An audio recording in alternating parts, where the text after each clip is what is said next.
Good morning, and we are live. Boy, I tell you what, we just had a huge ruling come down from the Supreme Court. Let's just get into it. Let's dig into things.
Sorry, apologize.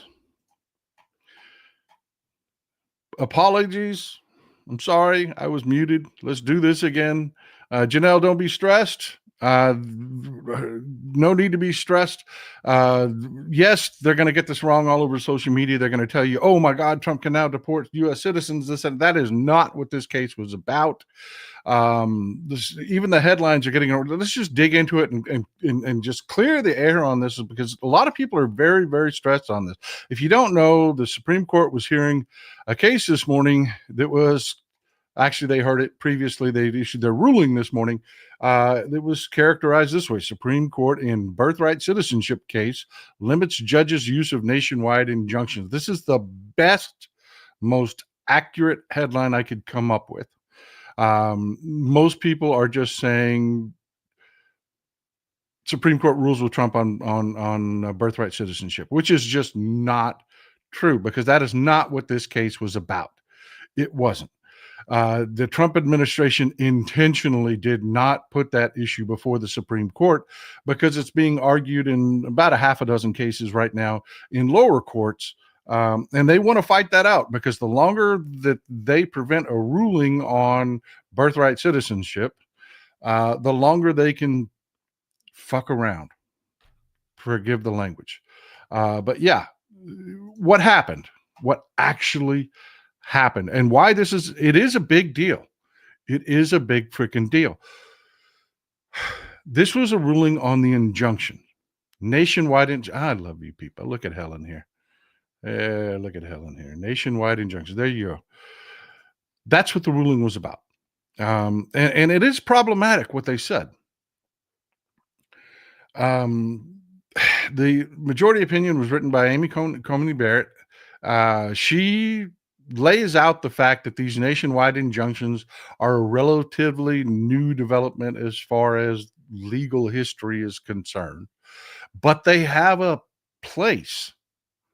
When the government is doing something on a national scale, these nationwide injunctions are useful.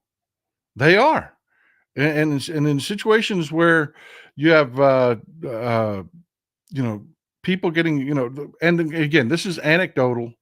This is not something that's been fleshed out as factual, but we've got a new case going around that people are talking about, where people are getting pulled over.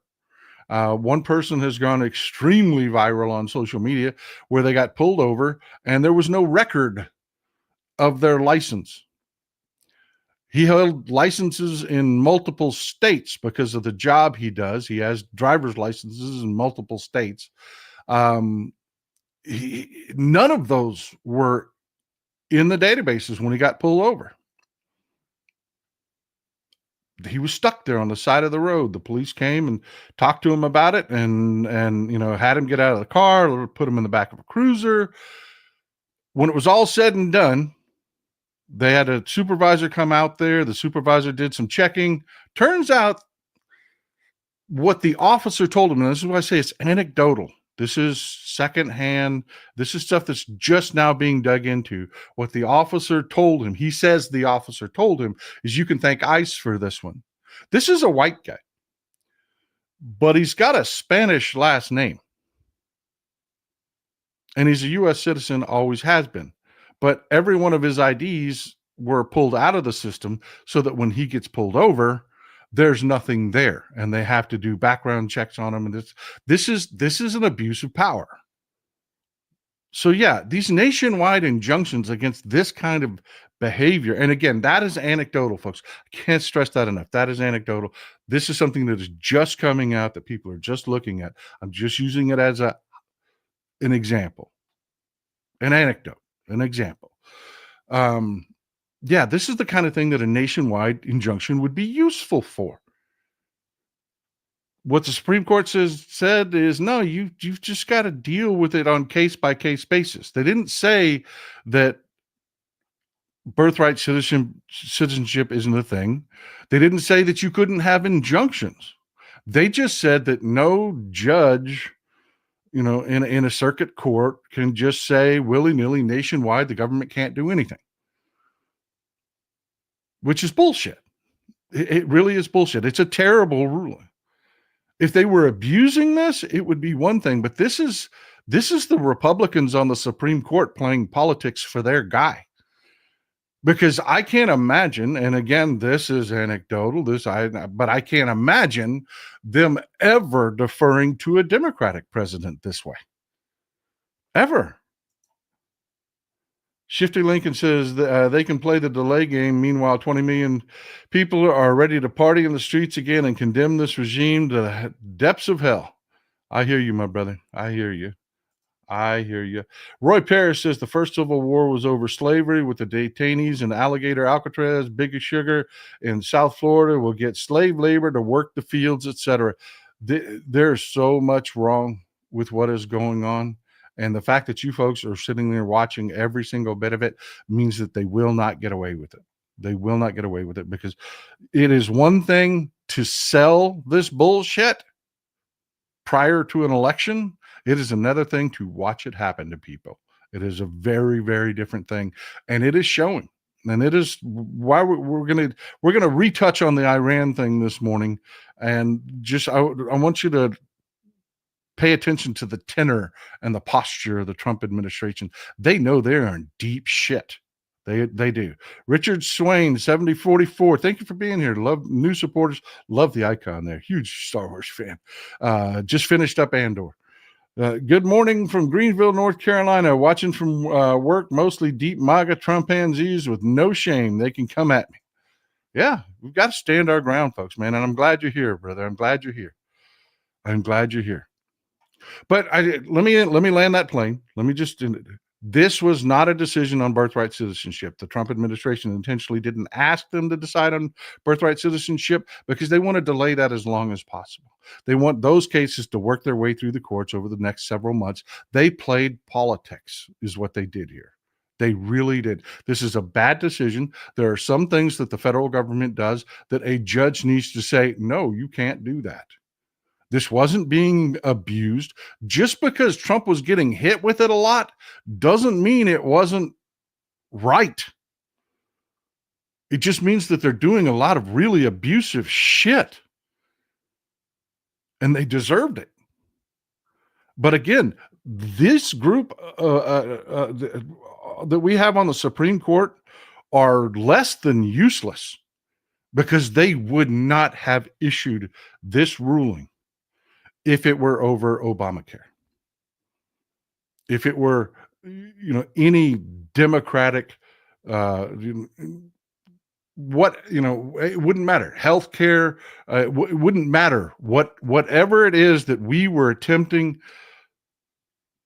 to do, that Republicans were trying to block, if there was a nationwide injunction in place, they would have allowed it to stand. 100% would have sided with the Republicans. This is a political decision, and that is why it is terrible. And it is a big deal, but it is not the big deal that you're going to see portrayed. All right, that plane has landed. Let's move on. Trump and Hegseth are falling fucking apart. They are having a fit and falling back in it because they were in deep crap to begin with. And this whole Iran thing was supposed to fix that. This attack on Iran was supposed to be, woo, we're tough. Look at that. We're solving problems. Nobel Peace Prize. And it's all falling apart. It is all falling apart. Let's just, this is the latest. We'll talk about what just happened. Then we'll recap. Trump and Hegseth are melting down over leaked Iran strike intel.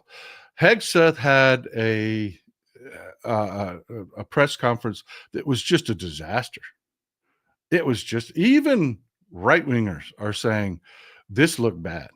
This looked like they were thin-skinned, fragile. Yeah, this was bad. This is bad. And I want you to see the byline here. I saw on the sub saying, this is somebody that I do actually follow. I'm going to have a disagreement with him later on in the show about something else. And I just want to point out, good journalism is important, even if you don't agree with it 100%. But we absolutely agree here. This, my friends, is what was so freaking hilarious about this. This is Jennifer Griffin. This is Jennifer Griffin. Jennifer Griffin is not your friend. She is not. Notice that mic in her hand?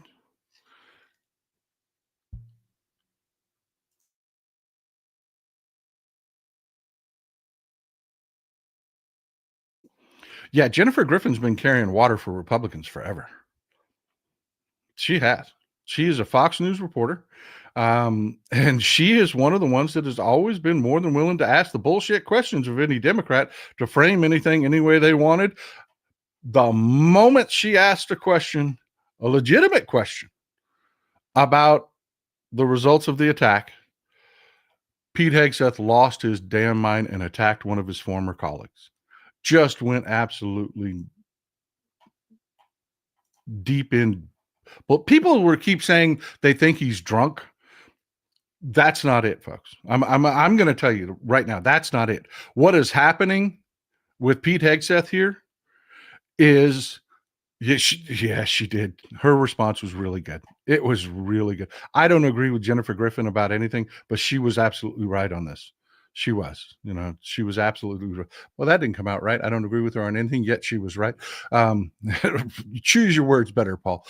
I don't agree with what Jennifer Griffin does in that room, what her job is in that room for Fox News. But she was right on this. She was right on this. But people are saying Hegseth was drunk and he was, this is him having alcohol withdrawals. No, this is something much more telling. And you should get a little wind in your sails from it. This is a man who had one job. One job.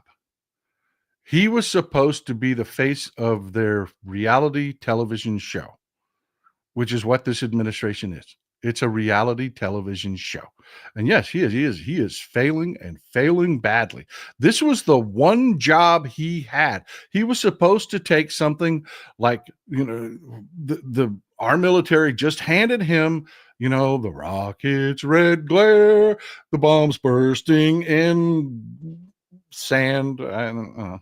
But anyways, this was supposed to be it. This is a slam dunk. This is a touchdown. Everybody loves the fireworks, man. Come on. And they failed. They failed miserably because they're incompetent. But this was his job. This was his job. He was supposed to, and again, before we play this, I want you to understand, Donald Trump, the president of the United States, called out to the world that they needed to watch this press conference. His job here was to attack the media. That was what he was supposed to do here. And it was supposed to come off much better than it did. But the problem is when you're talking about something as serious as what's going on, yeah, it went over like a lead balloon. It really did. So much so that people keep saying he's drunk. He's not drunk. He's desperate. He's failing and flailing. He is desperate. Thank you. You're welcome, Deborah. Thank you for being here. Thank you for supporting the show. Thank you. I really appreciate it. But yeah, and as I play these clips for you, if you're not watching this live and you get to this point, and there ain't a clip here, some of these media outlets have started to go after independent media. And whenever we use one of their clips, even though it's been posted to social media and we're discussing the clip, this, that, and the other, will actually hit us with a copyright violation, which happened to me in our last show. I actually had to go back, not in our last show, but the 3 shows back. And I actually had to go back and I had to edit it and edit that video clip out so that they would leave it up for you to see. So if you get to this point in the show and there's not a video, it just skips over to something else, that's what happened. You should be here live. But yeah, this was just some small taste of how badly this press conference went.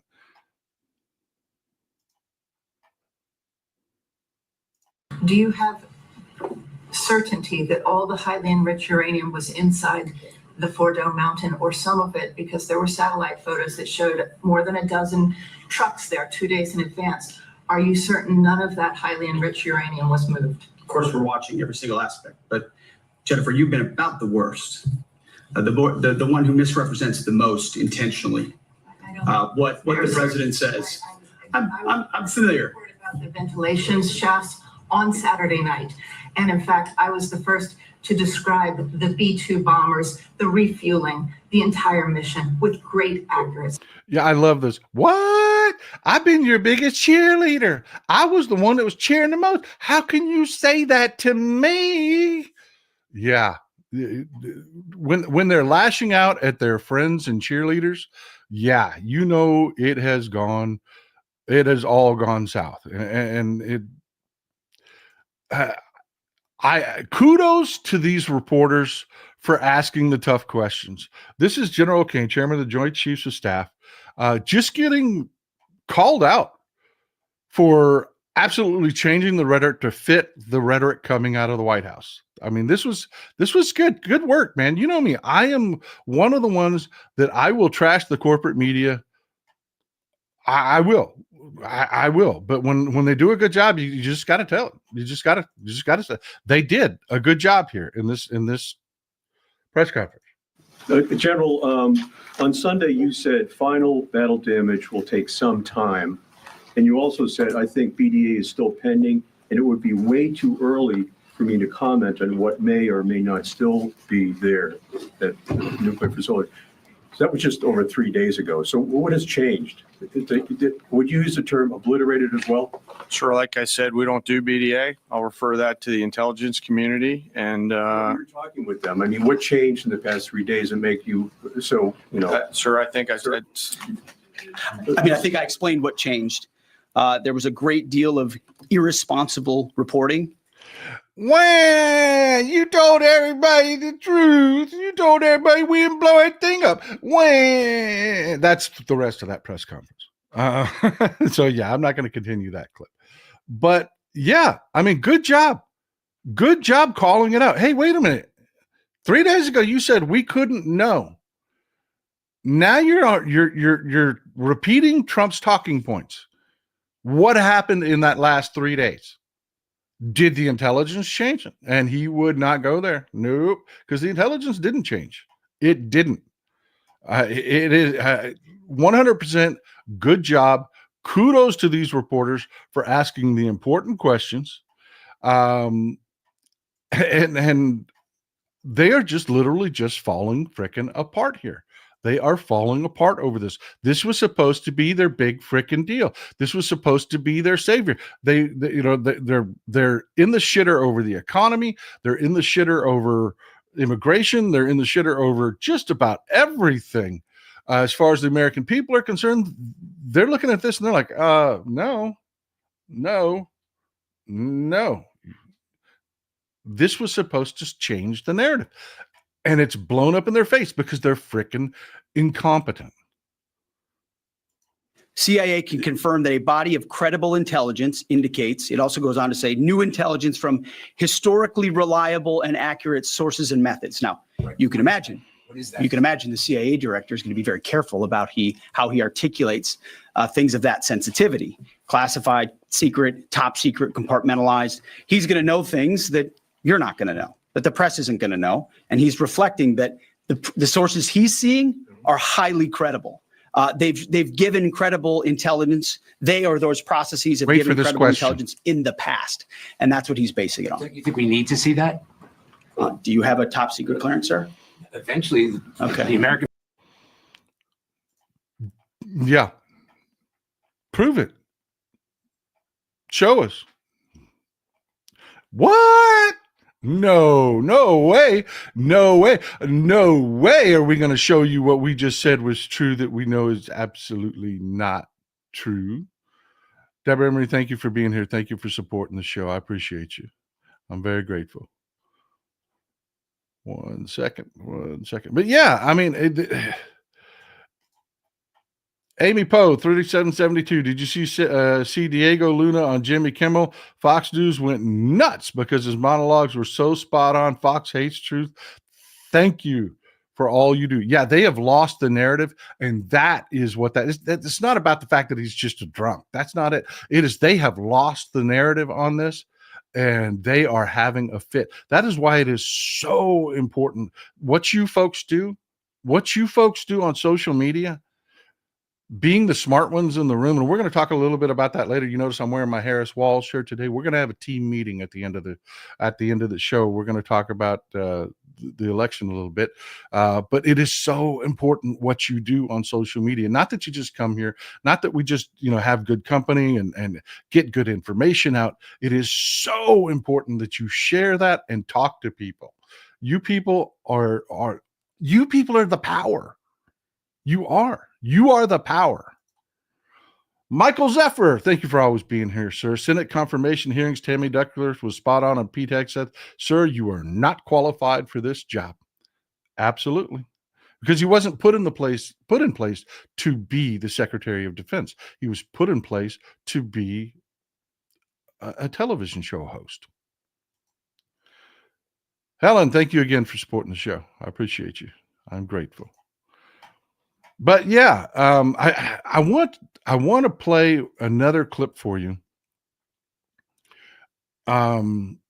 just to show you how much this is just performative bullshit. Just to give you an idea how much this is just pure performative bullshit, and how they are really just having a fit because they have lost the narrative. This is Senator Mark Kelly. Now, Senator Mark Kelly is getting briefings from Hegseth privately. There were some things that stood out for me, though. One is that, particularly from the Secretary of Defense, you hear something different in private than. He's talking about this press conference, okay? Just an FYI. He's talking about this press conference that we just watched clips of. You see him share with the general public and the media, as in like the briefing he gave this morning. We get a different set of talking points, and it's not consistent with what he has said and the president said is about this target getting obliterated. I think it's important that the president and the Secretary of Defense. So yeah, I'd love to play the whole thing for you, but I'm going to try to limit him to see if we make sure we don't get this taken down. But yeah, I mean, you get the idea. What he says in private isn't what he says in public. And I love this. He just nails it here. And here's my big worry right now is, and this is the question I don't think was answered up front before the decision was made to do this. First of all, I think they should have exhausted every diplomatic option and then considered what is going to happen after this strike, especially if there is some capability left. Are the Iranians going to rush to develop a nuclear weapon? We don't know. That's a question that's unanswered. They might still do that. Yeah, we do know. He just doesn't want to say it. He just doesn't want to stick his neck out there, which I understand that. He's a senator.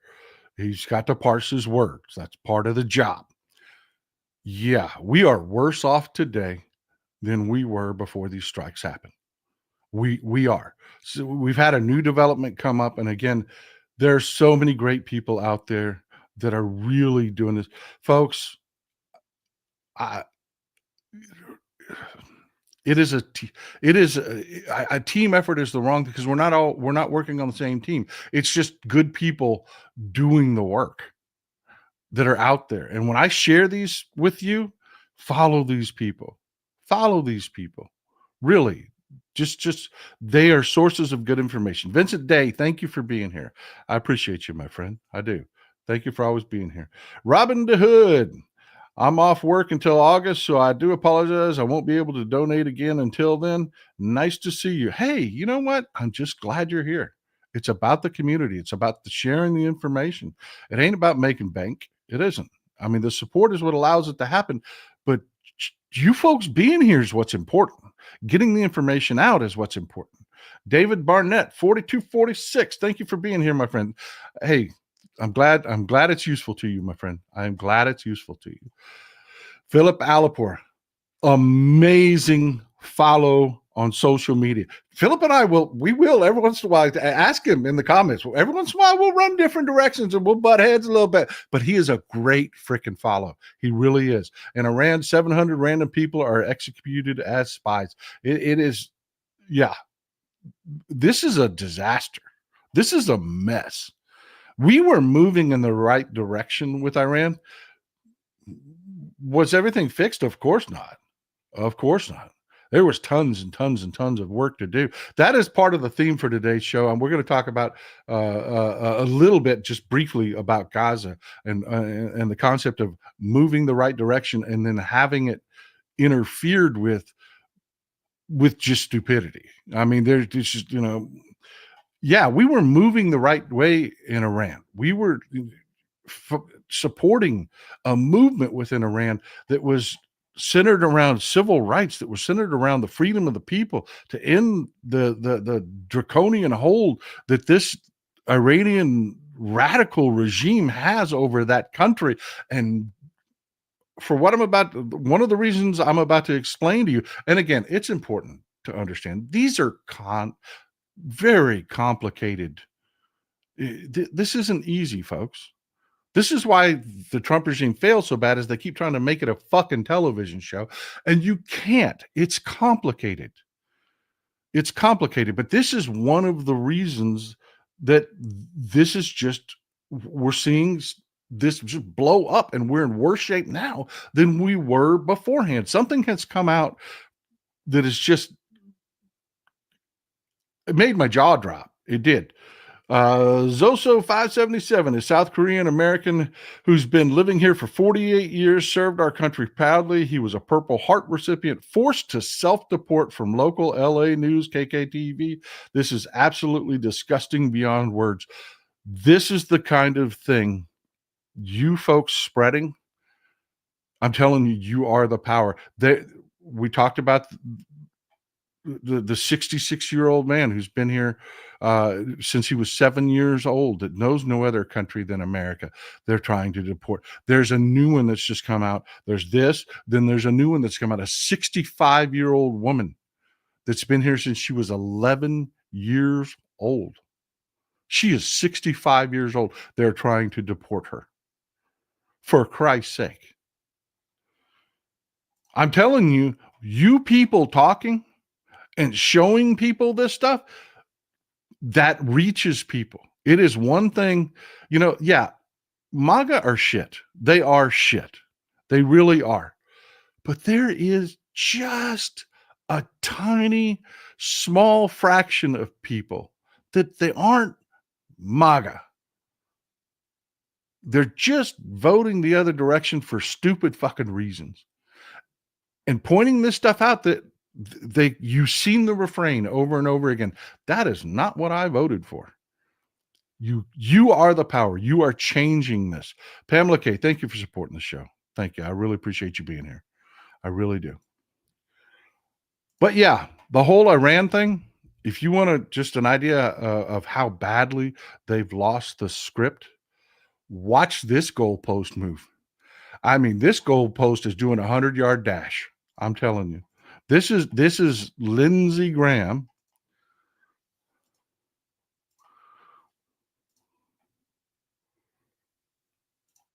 Here's where we're at. The program was obliterated at those 3 sites, but they still have ambitions. I don't know where the 900 pounds of highly enriched uranium exists, but it wasn't part of the target set. Are you concerned that in light of that several years, when the administration is saying it's obliterated, it suggests that they're not able to build a weapon? You're saying in several years, perhaps they'll be able to. Isn't there That's what I'm saying. They're obliterated today, but you can reconstitute. I don't want people to think that the site wasn't severely damaged or obliterated. It was. But having said that, I don't want people to think the problem is over, because it's not. I don't know about you, but I was kind of told that their uranium was the target because they couldn't have a bomb. If they made a bomb, they were about to build a bomb, man. Okay, look, let's just recap this. Our intelligence says they're not working on a bomb. Our intelligence says they're enriching uranium. They're up to about 60%. It's about 90%. You need it enriched to up U-235 enriched up to about 90% for it to be weaponized. Okay. It's a mixture of U-235, U-238. The more, and we talked about the process before in a previous show, the more you run it through centrifuges, the gas centrifuges, the more concentrated the U-235 becomes. When you get it up to about 90%, that's weapons grade. 60% is nuclear fuel. Power generation. That's where they're at. Our own intelligence said, not working on a bomb. We got no reason to think they're working on a bomb. They wanted to attack Iran. And we're getting more information on why. Anonymous is reporting that Putin may be supplying nukes to Iran. That has come out. It's not just Anonymous. It's actually Medvedev.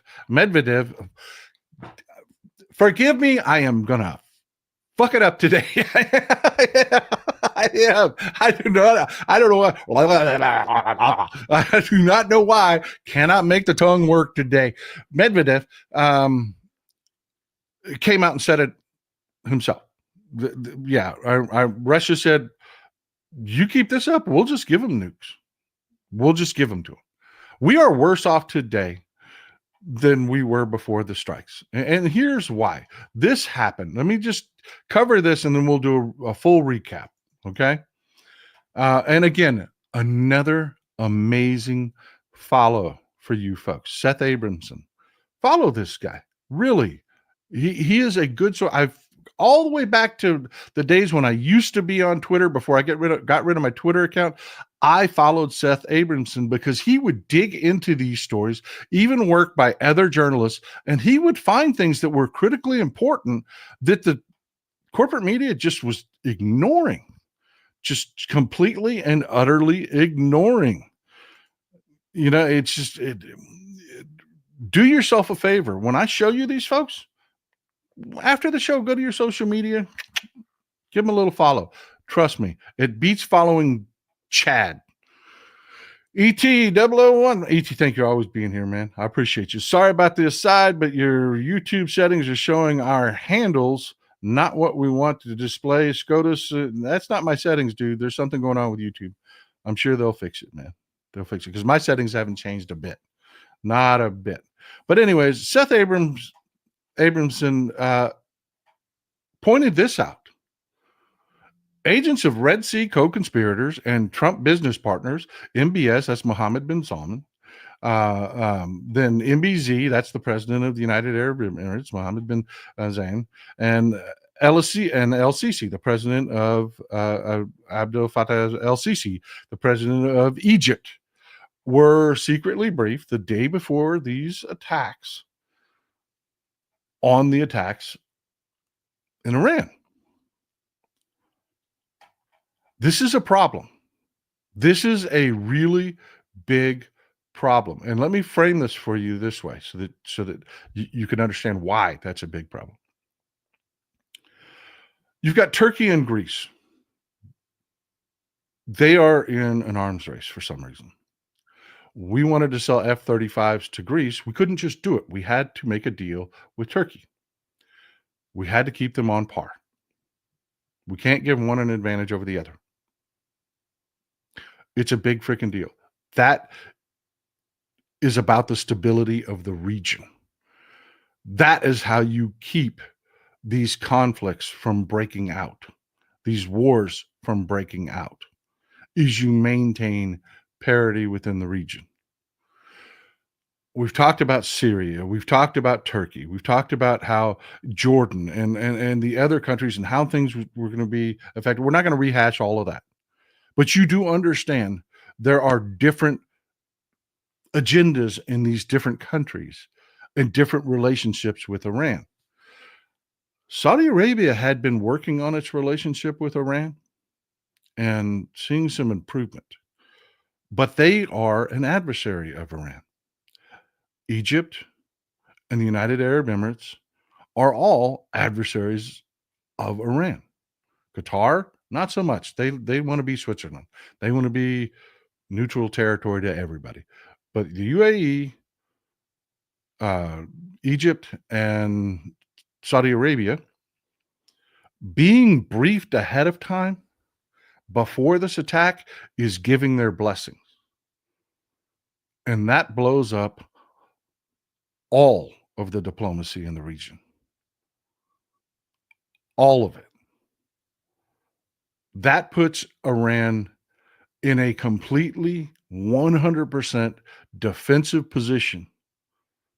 And if you are Iran, you now have to have a nuclear weapon.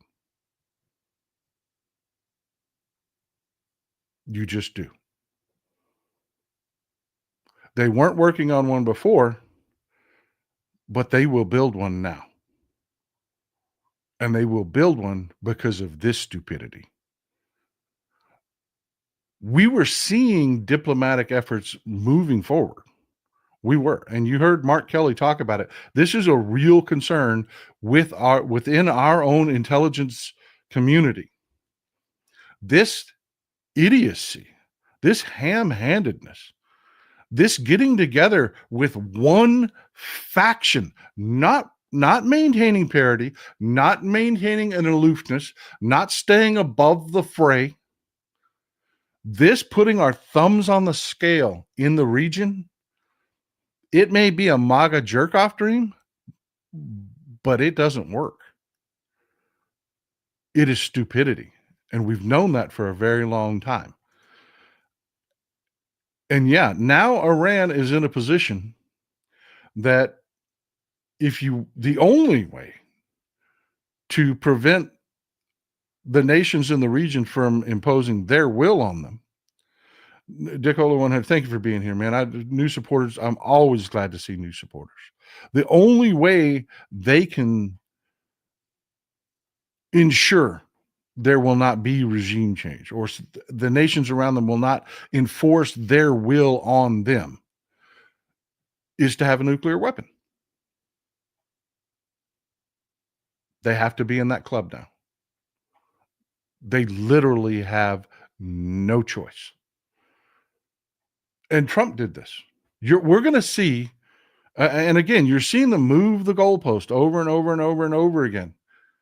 You're going to see we didn't demolish their because we talked about it. We talked about General Hossein Salami and what the Islamic Revolutionary Guard Corps was working on, the redundancy to make sure that they could not be stopped if it was necessary. They are going to develop a nuclear weapon now. We're going to have a nuclear armed Iran, which is not a good thing. You know, my friend Philip Alipur points out daily how horrible the regime is in Iran. And having lost, when you're dealing with a nuclear state, that ultimate, okay, we're going to go in decision is off the table. We are now incredibly limited in what we can do with Iran. And it's directly because of this stupidity. This bombing plan, this was not Trump's.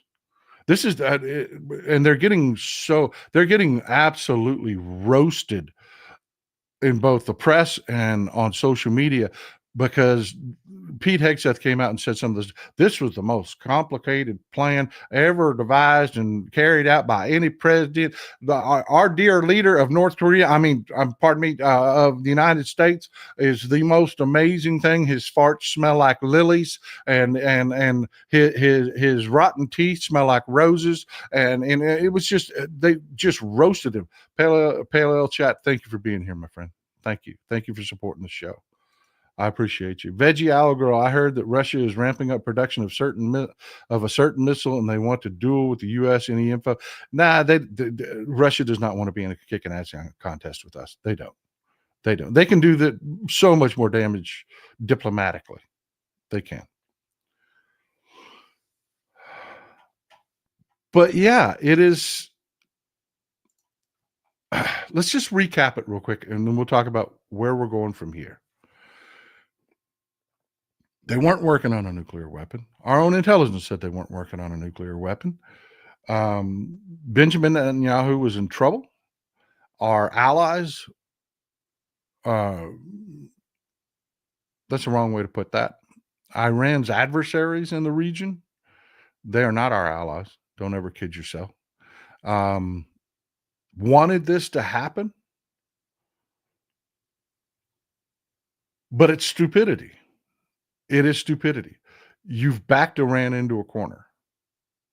You've backed a regime into a corner that will pour acid in its own people's faces.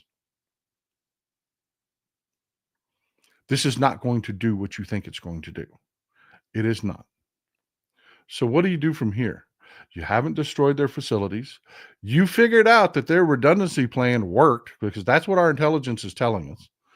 Skeet Sayer, the real issue with Iran having a nuke is that grievance that is Gaza is where kids are starving to death every day is justified by humanity. Nobody's justifying Gaza. That is absolutely 100% not true. I think it's universally condemned what's going on in Gaza. It really is, my friend. It really is. I mean, I understand the sentiment, and I agree with your sentiment there. I do, 100%. I agree with your sentiment. I really do. But that's factually inaccurate. Nobody's okay with what's going on in Gaza. Martha Salinas, thank you for supporting the show. The question is what people are willing to do for them. And we're going to talk a little bit about that at the end of the show. But no, they lied about it. Netanyahu was in trouble. Our allies did not want Iran. They were making advances with China. They were making peace with Pakistan. Again, Iran had taken a hit as far as how much power they had in the region, especially with the collapse of Syria, especially with the decimation of Hezbollah and Hamas. They were on a path to come back into being a regional power. They were diplomatically making advances.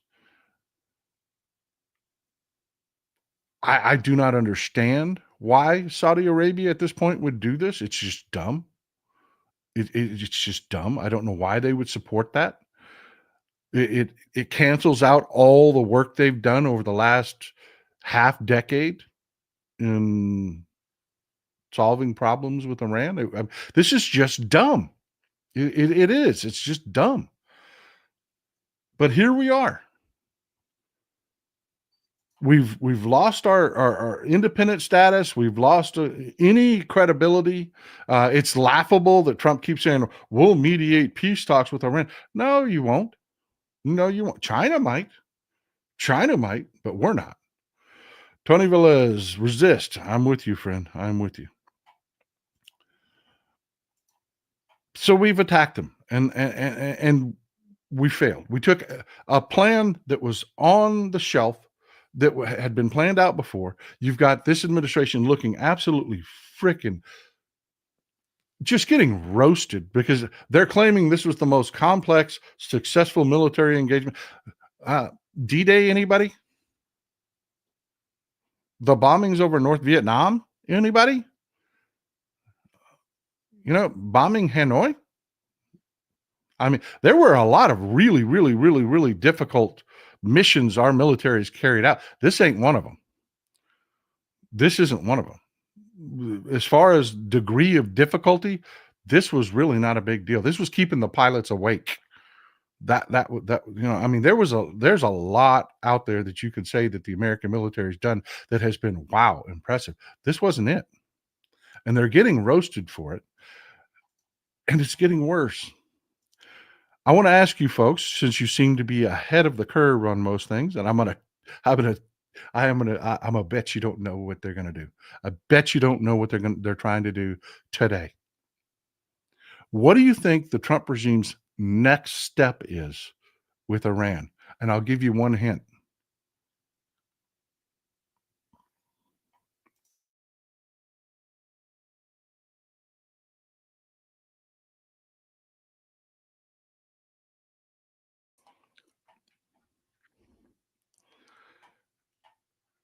Wild guesses, folks. It's a live show.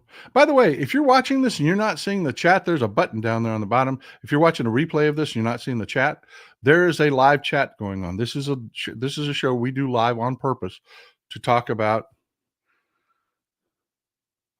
Peter Campbell, glad you're always here, my friend. Thank you for being a supporter of the show. Thanks for being a moderator. 100% the opposite. Not extortion. Bribery. Christopher Daly, thanks for supporting the show, my friend.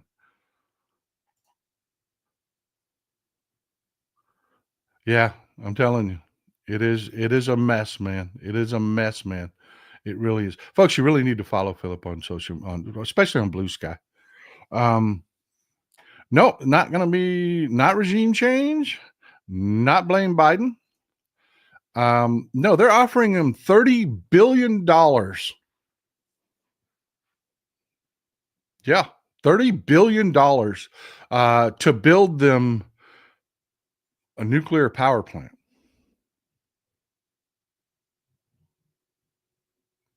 You think I'm lying, don't you? You think I'm lying, don't you? No, let me give you.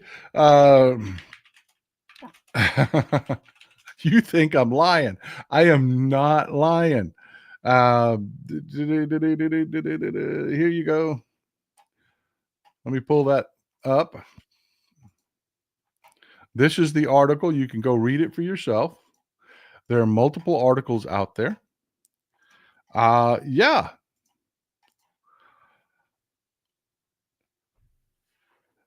Exclusive details emerge of secret diplomatic efforts to restart Iran talks. The diplomatic effort, they want to hand them $30 billion. And get this, they're so freaking dumb. They're so damn dumb. They think that if the check doesn't come directly out of our treasury, that we're not responsible for it. It's kind of like Trump saying, I'm not taking a paycheck, but we pay, 30, 50 million, $70 million a year for him to golf. Same bullshit. Remember when they bitched about us giving Iran their own money back? You remember that? Yeah.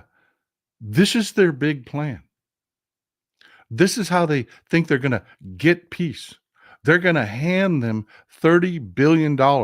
And they think that they're going to get their regional, the same people that they just bombed Iran for. They think that they're going to get them to hand Iran $30 billion to build nuclear power facilities so they don't have to enrich anything and can never make a weapon. Yeah, that's not going to happen for a multitude of reasons.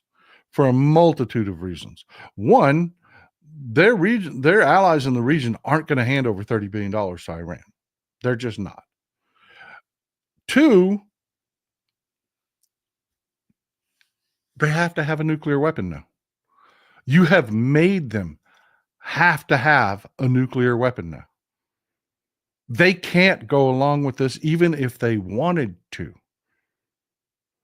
ET, bribe them so that the Mad King can get a peace prize. Yep.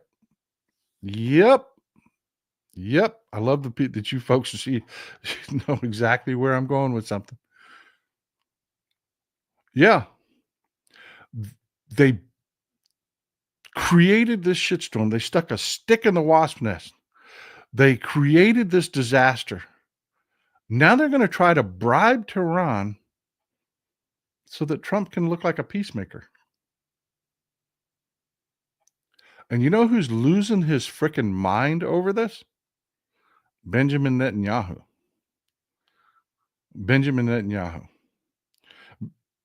Because, yeah, they've lost the narrative. It was supposed to be he was a tough guy who kept Israel safe. Well, you didn't do shit. You didn't destroy their nuclear capabilities.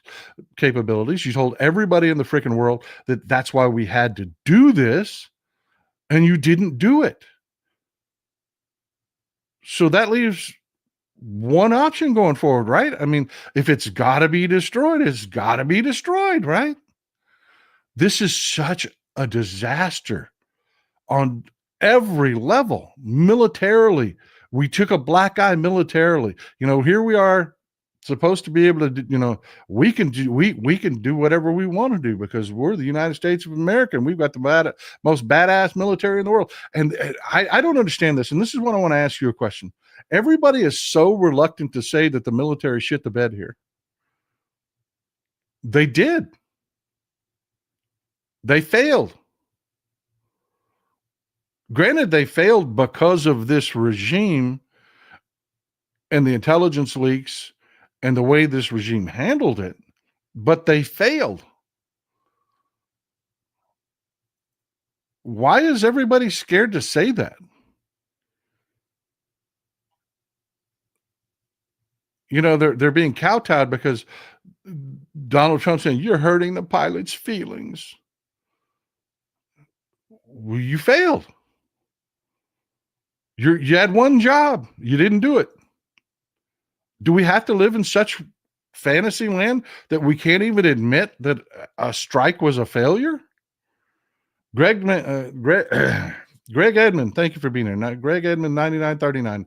The Norwegian Nobel Committee will award Trump the Peace Prize after they give one to Adolf Hitler. No shit. This is all about that dying old man's sads. So yeah, we are in the Middle East is a mess right now. It is a complete and utter mess. It really is. Everything that we were doing, all of the advances we were making to bring Iran around, to make changes in Iran are gone. Just gone. I mean, all of the women that suffered the brutality that they went through just to show their hair, that's just rendered meaningless because this regime is now dug in like a tick.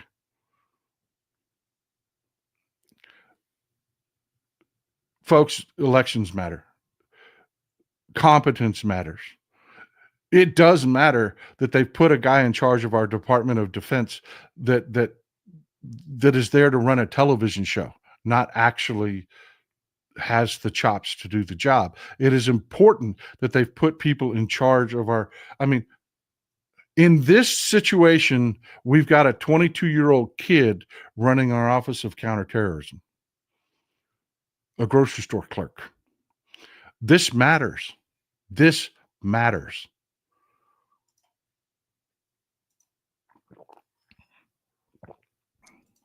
But this isn't the only thing that Trump's taken a beating on. It's not. His big ugly bill, yeah, that's gone down the shitter. Republicans are having a fit and they are screaming. Of course, they're doing what Republicans do. They can't push their bullshit through, so they want to change the rules. They want to make special rules for Republicans and Republicans only. The whole point of this big ugly bill was to gut Medicaid. It was to gut Medicaid. We have told you forever, those of us that have been unabashed Democrats and supporters of the Democratic Party have told you forever, this is what they wanted to do. And if you need proof of it, just listen to what they're saying.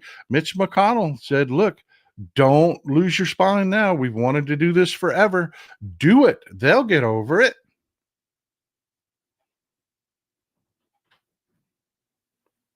Folks, they don't have the votes to do it. And it's not because the Republicans won't vote for it. It's because they were trying to run this through as a reconciliation bill. Look, there are different kinds of legislation that go through. And this is going to be very short. I can explain this really easily, why this has failed and why the Republicans are losing their shit. It's really interesting. It really is interesting. E.T., thanks for the support, man. Malcolm Nance was saying that they should have been hitting it hourly until they had seen the mountain sink down, but that was expensive. Yeah, this was dumb. This was dumb on so many levels. So many levels this was dumb. But look, a reconciliation bill, that's taking existing legislation and just tweaking it a little bit. That only requires 51 votes. So the filibuster rules don't apply. You can just force shit through. It's stuff that already exists. It's just daily business is what reconciliation is for. Okay? They're trying to run this bill through as a reconciliation bill. And people are like, well, what are the Democrats doing? This, that, and the other. Chuck Schumer, goddamn it, what are you doing? This is what Chuck Schumer is doing. This is where Chuck Schumer shines, okay? There's a lot wrong with Chuck Schumer and his stances lately, but God dog it, man, this is where he shines. This is his sandbox. And he took this bill to the parliamentarian, and they pointed out all of the reasons that this was not just business as usual, wasn't just tweaking. This was actually new legislation, which means it requires 61 votes. They must have debate. They have to have 61 votes to end debate and vote on the bill. There go your Medicare cuts. There go your Medicare cuts. Chuck Schumer just beat their ass, but you will hear no one say that. No one but me. Chuck Schumer just beat their ass, and he did it legitimately. Let me explain how. Warbin 3, thanks for being here. The military used the majority of our bunker-busting bombs, and the costly mission still failed. Also, Trump can get some glory is annoying. I hear you, brother. And worse than that, they're wasting that money for nothing while telling us we have to do this. We have to throw people off of Medicaid. We're going to sequester Medicare. We're going to take old people's Medicare away. I mean, you're talking about, so far they count as about 16 million people are going to lose their health care. And they're telling us we've got money for that, but we can't do what's decent and right. So look, let me explain what happened. You have a parliamentarian in the Senate. They're basically an umpire. They say, these are the rules that you put forward. They are nonpartisan. The parliamentarian, Joe Biden's Build Back Better bill, kicked us in the dick. So yeah, this is both sides. This is a nonpartisan umpire in the Senate that applies the rules as they are agreed to.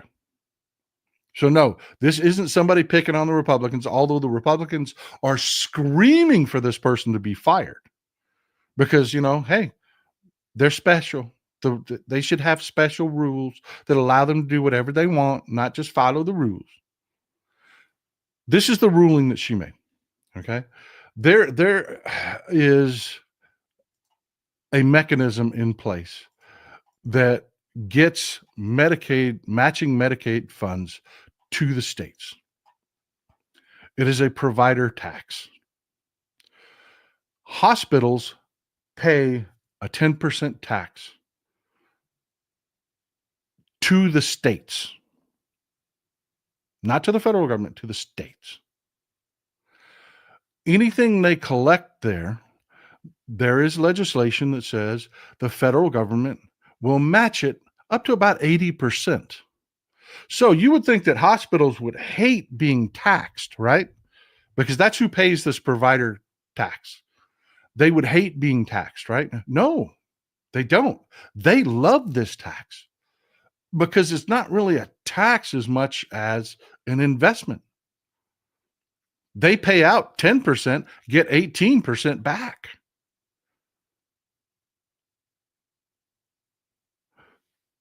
It's a good thing. It's a good thing. It is how we provide matching, one of the mechanisms we provide matching funds to states to fund their Medicaid systems. Well, Johnny Got Rocks doesn't want to pay taxes. He doesn't want to match those funds to the states. So in the big ugly bill, they put in legislation that said, you can't do that anymore. We're not going to match those funds anymore. That is a legislative change. That is not tweaking. That's not saying, oh, we're going to change it from matching 80% to 60%. No. They're killing us. And again, hospitals, nursing homes, everybody loves this because, again, sure, they pay 10% out in taxes, but they get so much more back from the matching funds from the federal government. If they can eliminate that mechanism, that matching funds, they put a cap on that provider tax. Johnny Got Rocks doesn't have to pay taxes to cover the cost of this. It's going directly to his tax cuts. Are you following me? Are you connecting the dots there? The state taxes the hospital.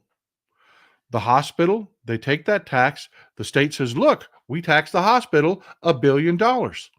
We say, as the federal government, good job. Here's Medicaid money to the tune of $800 million. So now the state has $1.8 billion to put back into Medicaid. That $800 million comes from taxes. It comes from Johnny Got Rocks. You and me don't pay that. We don't. We pay a little bit in taxes, but the big lion's share of it comes from Johnny Got Rocks. He don't want to pay taxes anymore, man. That's the whole point of this. That's what Mitch McConnell is selling. Stick to your guns. Pay off Johnny Got Rocks, and he'll give you big money later on, and people will get over it. Well, the parliamentarian said, no, that doesn't follow the rules. If you want to make that kind of legislative change, it must go through the normal process, not reconciliation. And they don't have 61 votes. The big ugly bill dies. At least the Medicaid parts of it get stripped out. Now, there's still awful things in it. They stuck things in this like a moratorium on regulation on artificial intelligence for a decade. Tell me that's not insanity. With all of the disgusting, crazy things, and that is directly to do with politics. That is directly to do with campaigns. They are going to prevent, they don't want any laws that are going to prevent people. Remember, the way Republicans run their campaigns, the way they get these people to vote for them, even though they shit all over them, is they come up with some bullshit issue that feeds into some bigotry. And that's all they talk about. They want to use AI in these upcoming campaigns to just create fake shit over and over and over again. They don't want, when the Democrats get into power in the midterms, if you do what you're supposed to do and show up, they don't want Democrats to say, hey, you can't just make shit up in elections and, misinform people. We're going to limit what you can do with AI. You can't pretend. You can't take a totally fictitious thing and tell people it's a person. You can't do that. They don't want that law. So there's a 10-year moratorium on any regulation on AI in that bill. So it's still full of horrible, horrible, horrible shit. But the Medicaid part right now is gone. Where does that leave him?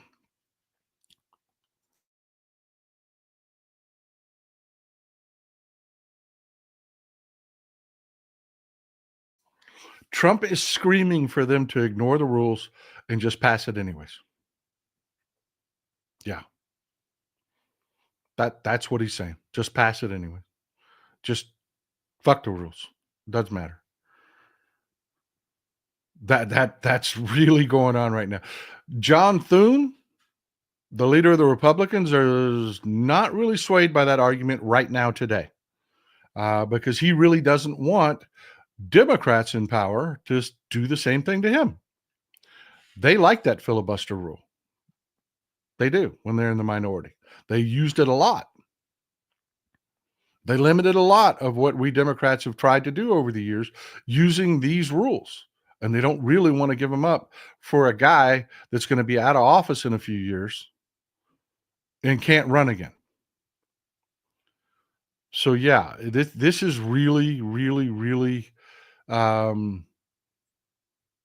it's left the Republicans in a really tough situation because, thank God, because the way John Thune looked like he was going to do it was just pass the bill without the Medicaid cuts in it, send it back to the House, adjourn the Senate, and take off till after the 4th of July and leave the bill in the House, which they don't have the votes to pass. Just basically tell the House, you created this mess. This is your problem.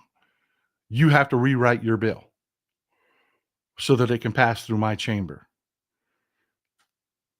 Trump is screaming, no, don't do that. You've got people like Marjorie Taylor Greene and the most radical elements that are saying, fire the parliamentarian, make your own rules, do whatever you want to do. Rules don't apply to us. We're Republicans.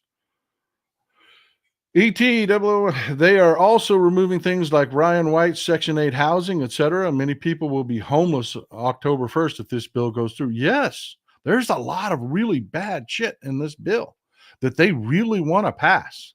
They're going to hurt a lot of people. And John Thune knows, yeah, it's a calculation. We're going to lose power, but we're going to make bank off of this. Johnny Gotrocks and the Broligarchs will pay for private clubs and steak dinners and housing and every other damn thing we ever want in perpetuity if we do this for them. Sure, we're going to lose the House and the Senate, but hey, we can fight things out in the future. We can keep fighting it out. We'll have plenty of money to do it. That's the calculation that the Republicans are making right now. Glenn Kaneko, there's a whole lot of crap in that bill the media is not talking about. There really is. People are going to be shocked at what's in this bill. Catching up from the beginning, be here from my late. I appreciate y'all too. I appreciate you always being here. Yeah, it is a massive bill, and thank God. And again, the way it works with the parliamentarian is Chuck Schumer has a team. He makes a point of order. They take it to the parliamentarian, and they have a hearing. The parliamentarian sits as a judge, and both sides make their argument, and the parliamentarian makes a decision based on their argument. Yeah, I mean, there's a lot to be said about why Chuck Schumer really needs to allow some new leadership and this, that, and the other. But this is where he shines. Okay. This is where he shines. This minutia, this maneuvering, this is his wheelhouse. And he's done a good job on this bill. So we need to at least acknowledge that he's done a good job on this bill. This is an article from NPR that I want to show you. If you want a really good description of exactly, Hannah Gravenstein does an amazing job here with this article from PBS. She explains what the provider taxes are, how they work with Medicare. It is a really good article. Highly recommend it. Here, this is the headline. Just do a Google search for this, and it's not long. It's about 8 or 10 paragraphs, and it'll give you a full explanation of exactly what is going on with this bill right now and why it is apparently going to be a win for Democrats in some respects. They're going to stop the worst of it, which, folks, is what they've been doing forever. They have been fighting this stuff back forever. I mean, people are saying stuff like this. This really just is the kind of thing. And I called attention to him. Aswin saying, this is the kind of thing that I disagree with. You know, we talked about this with this woman so upset because, her husband's getting deported and she was a Trump supporter and this, that, and the other. This is his take on it yesterday. There are a ton of factors at play, and the primary blame lies, he meant obviously, of course. Primary blame obviously lies with the GOP and its ethnic cleansers, but it's hard not to think some of this could have been different if the terrified Democratic Party didn't spend for years essentially ceding the terms of debate on immigration to the right. Yeah, the Republicans are inhuman, horrific, horrible people, but let me tell you why this is bad for the Democrats and why it's our fault. Bullshit. Bullshit. We Democrats have been very clear-throated in our position. Immigration should be legal. It should be regulated. We should be able to vet people. We have bills that we would gladly push through to modernize our immigration systems. We need immigrants. We need good people in this country. Our position on that hasn't wavered in the slightest. And it's the right position. But that is infecting social media. Donald Trump punched a baby in the face. Let me tell you why this is the Democrats' fault. This clickbait bullshit, this has got to stop. It's getting ridiculous. It's getting to where we're taking our victories, our wins, things that we're doing right, and they're rewriting them as though we're doing it wrong. Folks, we are in the right position on immigration. We're an aging country. We need immigrants. We need to do it legally. We need to fix our immigration systems. We need more judges. We need more modernized systems so that we can do this. We can do background checks and vetting. And this is our position. There's nothing wrong with that position. It is the right position. It is what everyone should support. But yet we get someone that no smoke towards him. I agree with probably 95% of what he says. Saying, well, we should be more like the Republicans. No, we shouldn't. No, we shouldn't.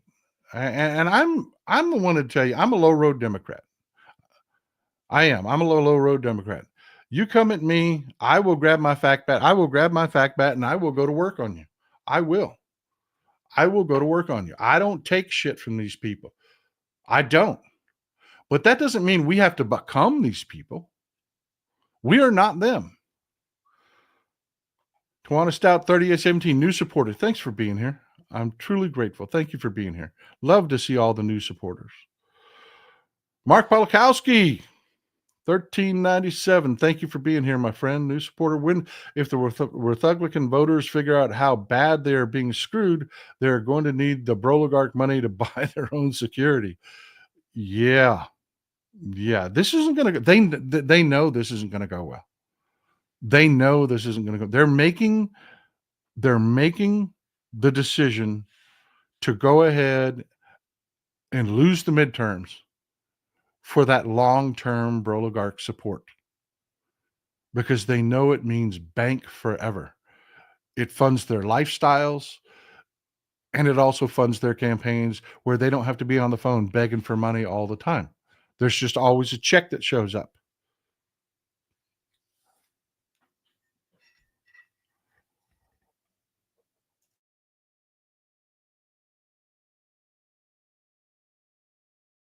God, people, I hope your coffee's as good as mine. I'm telling you, this is just banging this morning. Thank you for being so generous all the time, folks. I haven't bought coffee and I don't know when. I haven't bought store grade coffee in forever. You folks keep mailing me coffee that is just amazing from micro roasters and different groups that are doing really good work like Kitty Town and stuff like. I am so grateful to you folks for this. I really am.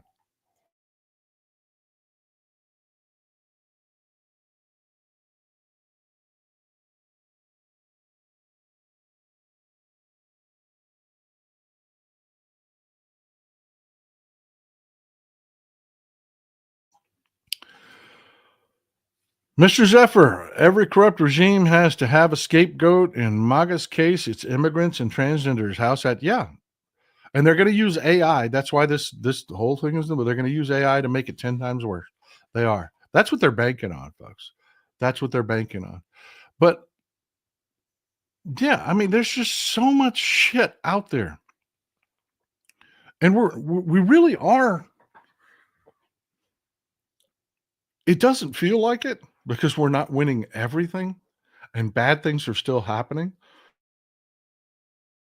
But God, people, we really are winning a lot of these fights. Even today's decision by the Supreme Court looks horrible, and it is bad. It is.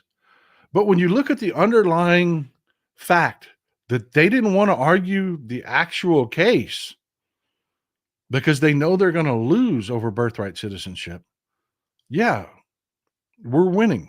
It just takes time. Skeet Sayre, come on, Fox News paid almost $1 billion to keep their lies out of the eye, and the very next day went back to the very same thing. They should be shut down. Now imagine Fox News that's just completely 100% AI generated. Well, we did have some good news actually happen, believe it or not, out of the Trump regime. We had some good news happen out of the Trump regime. I know, brace yourself. I'm about to say something good. I am. Brace yourself. This just happened. This is a lie, but something did happen. I don't know why CNBC feels comfortable writing bullshit headlines. There was no trade deal. There's a framework of it. If you go actually read the article, no, there's no trade deal. There isn't. But they did come to an agreement on a really, really important matter. And for you people that study history, you know how important this was. They came to an agreement over a couple, just a couple things that we were punishing them with. We're rolling back in order for them to open up the spigot on rare earths like gallium, germanium, and antimony. That is huge. That is huge. I can't stress it enough how big it is that they've actually come to an agreement to get gallium, germanium, antimony, and several other rare earth metals that China has a monopoly on. It's a big freaking deal. Like antimony is used to harden metals. A lot of our our weaponry, our high-end weaponry, can't function without antimony. We have to buy it from China. And no, we don't have endless stockpiles. We're running out. So yeah, that was a card that was in, Trump likes to talk about who's got the cards. Well, China had that card. Germanium, gallium, chip manufacture, can't do it without it. You just can't. 12E Man 24. Love the fact bat as a retired hockey player. I have a stick that I could use like a scalpel back when I was young. I'm telling you, man, I admire you hockey people. I really do. I'm telling you, I cannot ice skate for shit. I can ice skate, but I can't ice skate for shit. I see some of the stuff that you folks do on ice, and it just blows my freaking mind, man. I am so impressed, so amazed. I am. It's like watching somebody play American football on ice. It's just incredible to me every time. That's why I love hockey, folks. I do. I'm a Texan that loves hockey. If they pass this bill, would the Democrats be able to change or stop the tax cuts if they take over in the midterms? Yes, if we give them supermajorities. But if we don't give them supermajorities, they can't override the Trump veto. It matters how much power we give them. And I love that you folks are so well informed. You cannot make a CPU without germanium. You just can't. So yes, that's a good thing. And if you want to know how critical it is, do you folks know why Japan attacked us in World War II? Y'all know the details on that? I mean, what was it that drove them to attack us in World War II? And you'll get an understanding of how big this agreement was. And yes, I am saying the Trump administration deserves credit on getting this done, even though they created the fucking problem in the first place. This was an emergency. Oil. Exactly. When you have anything, whether it's oil or germanium or antimony or anything that is critical, 100% critical. Japan could not grow. They were a growing industrial economy, could not do it without oil. And we were the world's largest oil producer at the time. And we were lording it over them. So it led to a war with Japan. These kind of things, hot wars happen over stuff like this. If it got to the point that we could not manufacture chips anymore, which, yeah, those stockpiles were getting low, folks. You start talking about hot wars and things get out of hand really quickly. So this portion of the negotiation where they just came up with a framework is a big fucking deal. You should sleep a little bit better knowing the world is a little bit saner tonight because of that. Diana 1670, thanks for being here. Love to see all the new supporters.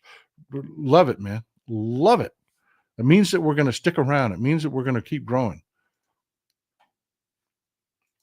So that happened. On the other end of the scale, this happened. Y'all remember Edward Korstein? He was Elon Musk's kid at Doge that everybody hated so much, and how he was out at Doge and everybody was excited about that and glad it looked like we were cleaning up the mess a little bit. And yeah, he's got a new job. Does anybody want to guess without Googling it where Edward Korstein works now? Yeah, Big Boss.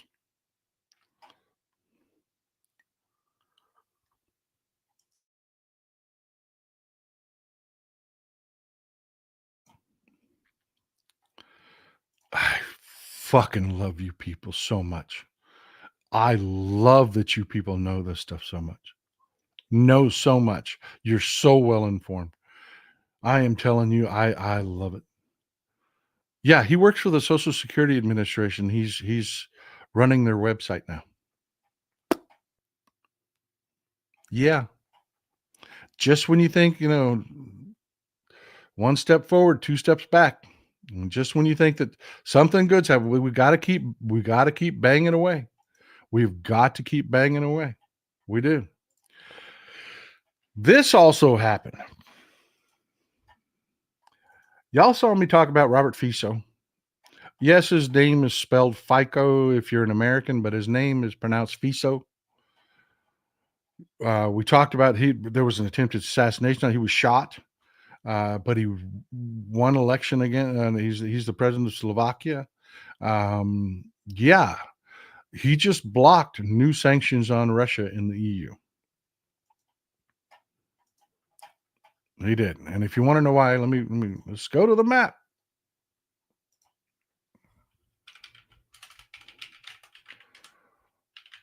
Basically, the reason he did it is he is a Putin simp. He is. He always has been. It's always been a problem. He is a Putin simp. Y'all remember that movie Animal House? Remember Kevin Bacon's character there when he's pledging the fraternity and they're hitting him with a paddle and he's smacking him and he's like, "Thank you, sir. May I have another?" Yeah, that's Robert Fico with Putin. He really is. See, Slovakia's got a problem. Slovakia's got a problem. It's landlocked. And it relies extensively on the pipelines that run through Ukraine to Europe for its energy. This is Slovakia.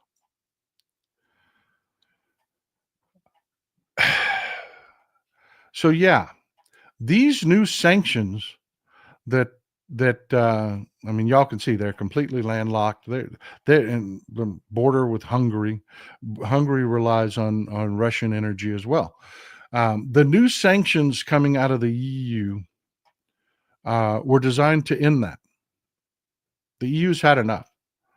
They've specifically and openly said with these sanctions, you have put a gun to our head with energy long enough. That is over. We are going to change our energy policy. We're going to slap extreme sanctions on you. We will no longer rely on Russian energy anymore. You're just bad people. Fico blocked that. He stopped that from happening. It's a problem because Russia's energy dominance in Europe is a problem. It gives them huge amounts of political power throughout Europe. And Europe was taking steps forward to end that. I mean, they know it's a problem. And here comes Robert Fico bending over, taking a smack on the ass with a paddle saying, "Thank you, sir. May I have another?"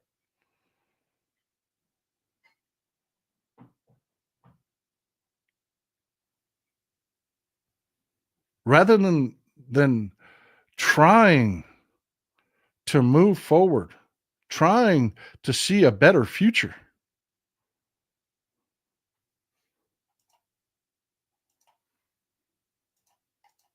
But the European Parliament didn't block they're extending the current sanctions against Russia. So it's not all bad news. They didn't repeal the sanctions on Russia, but the ones that would have really made a difference, that would have changed the future forever, just got voted down.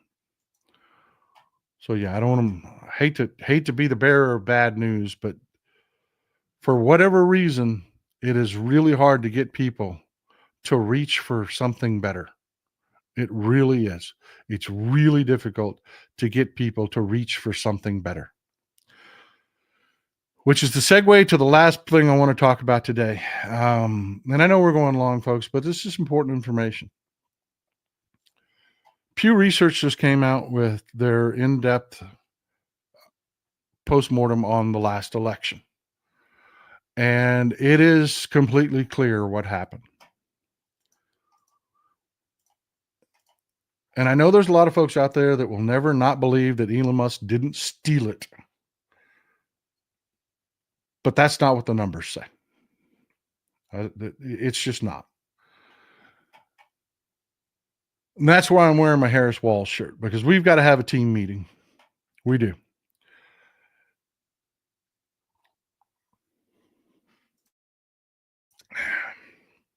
Folks,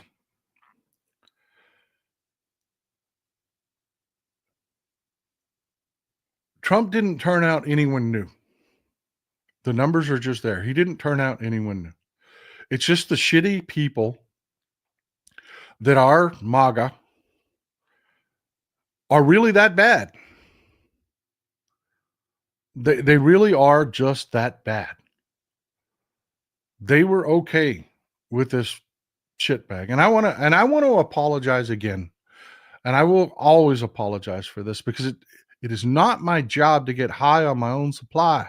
It is not my job to believe things that aren't true. It's my job to be cynical and straightforward, to tell people the way things are, not fall for believing that they aren't the way they are and giving into hope, because that's what happened.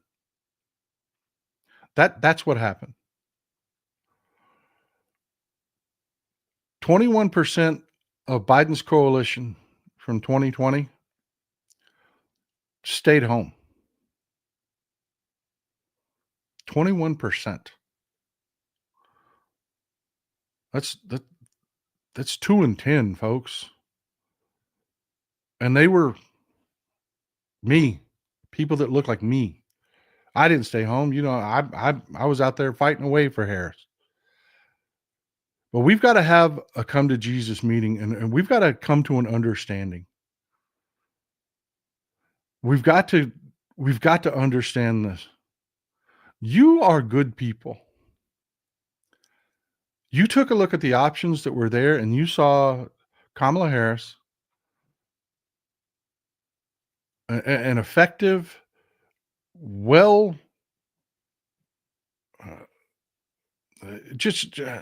one of the most qualified people to ever run for the job. Former prosecutor, good on crime, everything that you should want. Not a radical when it comes to the economy or anything like that. Just a good, solid choice for the job. And you people are okay with that. You're like, okay, yeah, I'll vote for that. But 2 in 10 on the people on our side. And we're not even talking about MAGA. We're just, I can sum them up. The postmortem on them is really clear. They're shit. They're shit human beings. Donald Trump could shit in their baby's mouth and they would fucking vote for him. They don't care. They don't care. Just take that off the table. We have to have a team meeting, and we have to understand what I am apologizing for again. We can't lose sight of you're better people. You're better people. You're not bigots. That's not inside you. All that matters is how qualified somebody is. Will they do the right thing for the American people? You know, that you're okay with that. It doesn't matter that she was a person of color to you, as it shouldn't. It shouldn't matter. It didn't for me. But we need to come to Jesus about this. And you know me, I'm not a Christian, so if I'm calling you to Jesus, you know, the only thing I've ever heard out of Don Rumsfeld that was accurate was he said, you go to war with the army you got, not the army you wish you had. Paraphrasing. If we're going to do what we need to do in these midterms and in the 2028 elections, we're going to have to understand that there are people in our coalition that are fucked up.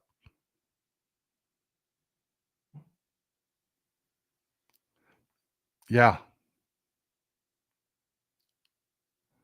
We are. We're going to have to really accept that a candidate that did an incredible job, that raised massive amounts of money, did everything fucking right, ain't good enough for these broken sons of bitches in our own coalition. These aren't MAGA we're talking about. They aren't. They're people that voted with Joe Biden.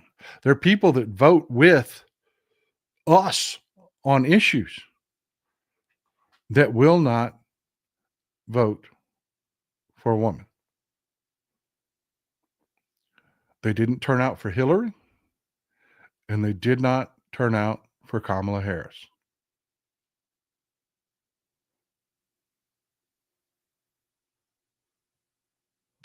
And it kind of makes me sick to my stomach a little bit.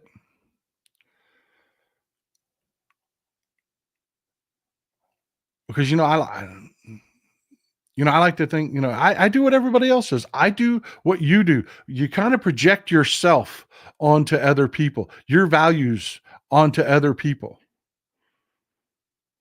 You do.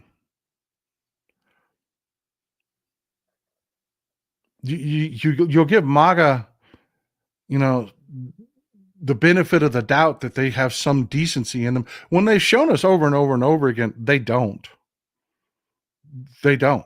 They have no decency.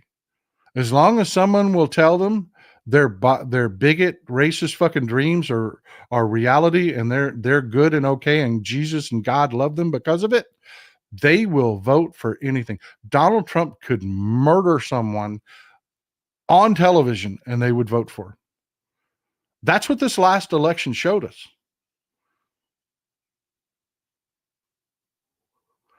We need to come to grips with the fact that if we're going to hold our coalition together, we're going to have to make some unpalatable decisions.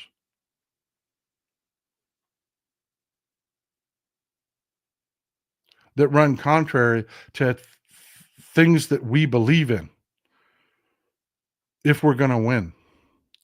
Because I will tell you something, in this midterm, we're looking at the momentum moving the right direction. We're looking at people that are, they're seeing the economy is flagging. They're seeing the chaos. They're seeing just the stupidity and the embarrassment.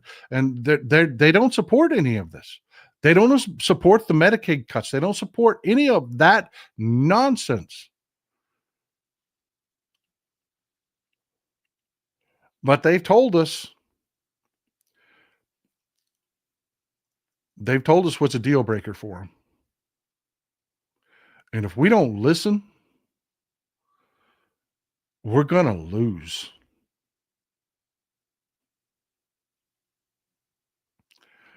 And yeah, it makes me sick. It really does.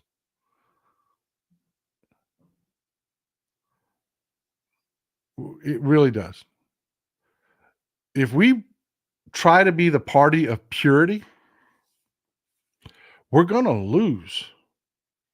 We are. And I don't want to give up the excitement and take a look at what's going on in New York and what we talked about last week with Mamdani. But what did I tell you was going to happen?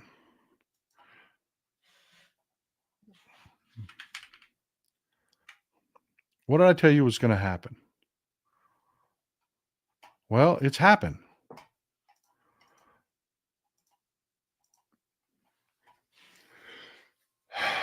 Cuomo to stay in New York mayoral race despite Mamdani besting him in primary. Cuomo is going to split our vote in New York. He is. He is. It's just the reality of it. Andrew Cuomo is going to split our vote in New York. So we have to do the work. If you want Mamdani to win, you've got to do 10 times the work. You just do. But when it's not local like this, when it's not something that we can overcome in a local race, because we've got a shot here. We do. There's a lot of excitement behind Mamdani. There really is. And he scares the hell out of the oligarchs. He is exactly what I talked about a year ago. I did a show where people were asking me, what scares you leading into the election? What scares you? I said, I'll tell you what scares me is that the Republicans do exactly what I've been telling you they're going to do. What scares me is the backlash, because it will be so off the fucking hook far. You won't recognize our country anymore. And it won't be them doing it. It'll be us doing it.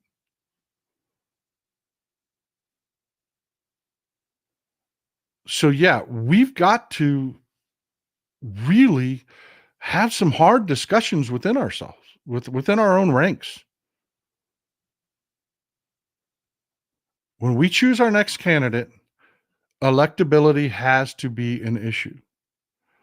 Yes, don't lose your fire. Yes, don't give up on what you believe in. Yes, I'm excited that Mom Downing won. I'm glad to see that. But I'm telling you right now, just as a moment, I refuse to do what I did in the last election and just get high on my own supply and excitement and hope.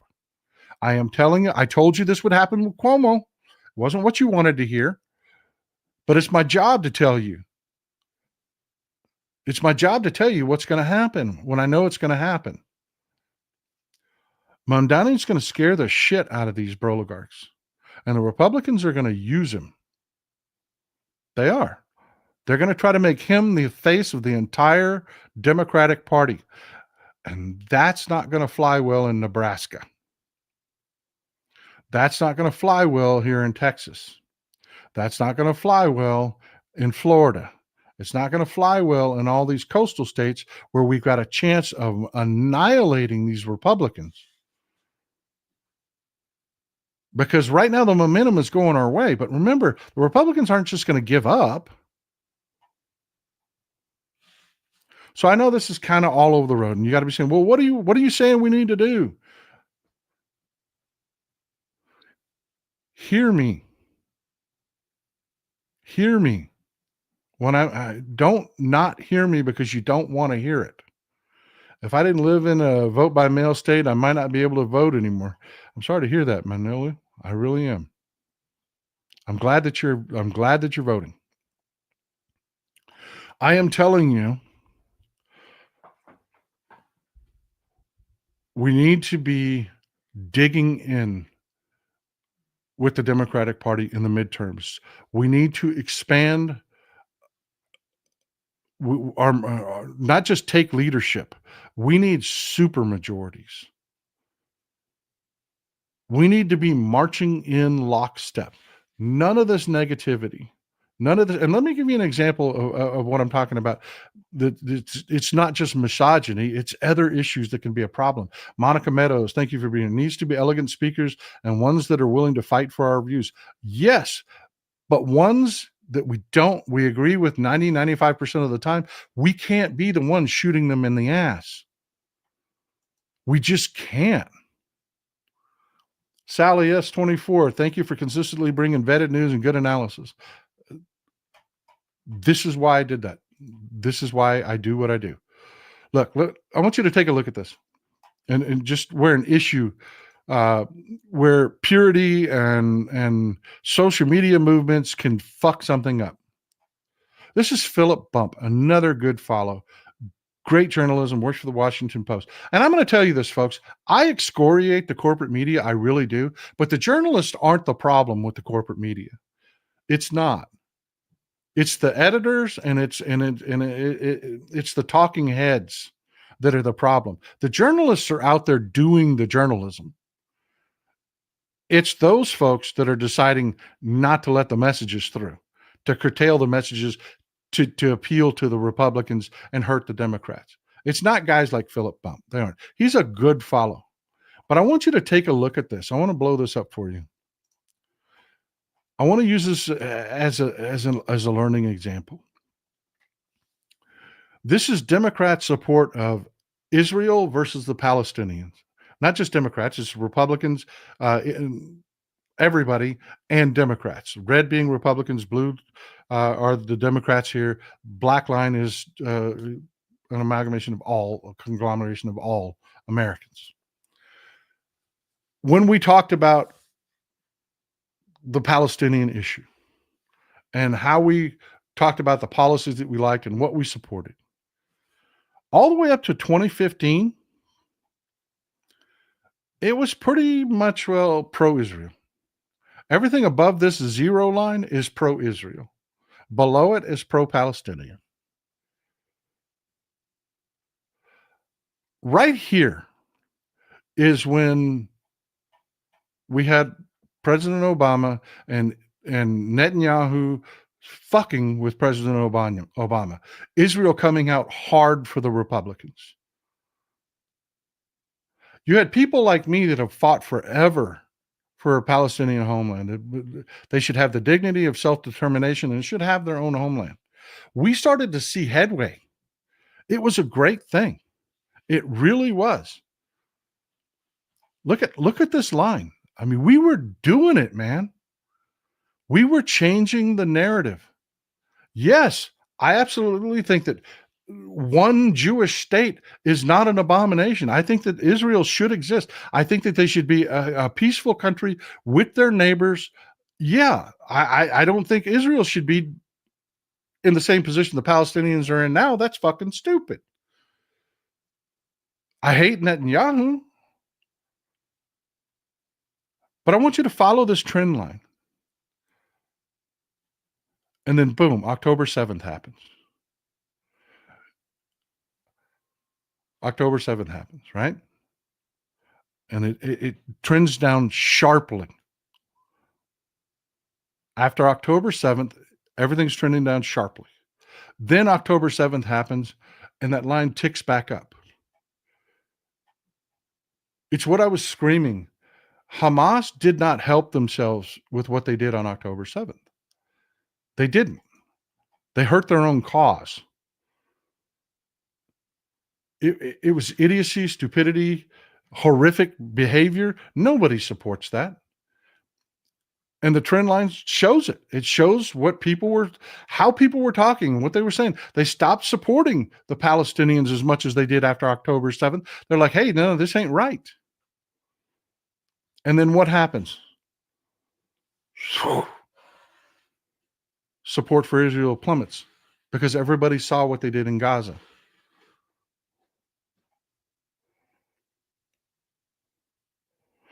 My point in this is we were moving the right way. We were doing the right things. We were headed the right direction. And everybody got stupid.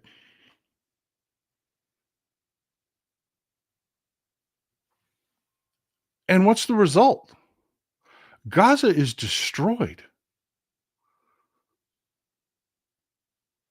Nobody's winning this. Nobody is winning this. Because Israel is not safe.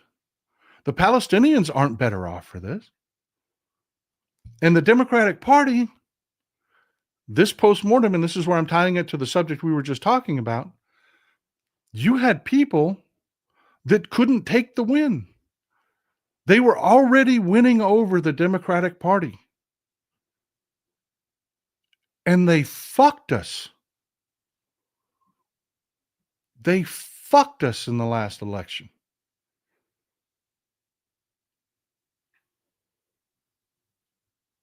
But you didn't get anything for it.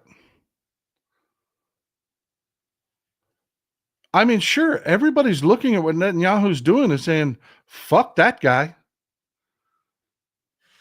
But what good does that do the Palestinian people? And that's the rub, isn't it? For so many of these people that I kept begging y'all, please don't listen to them.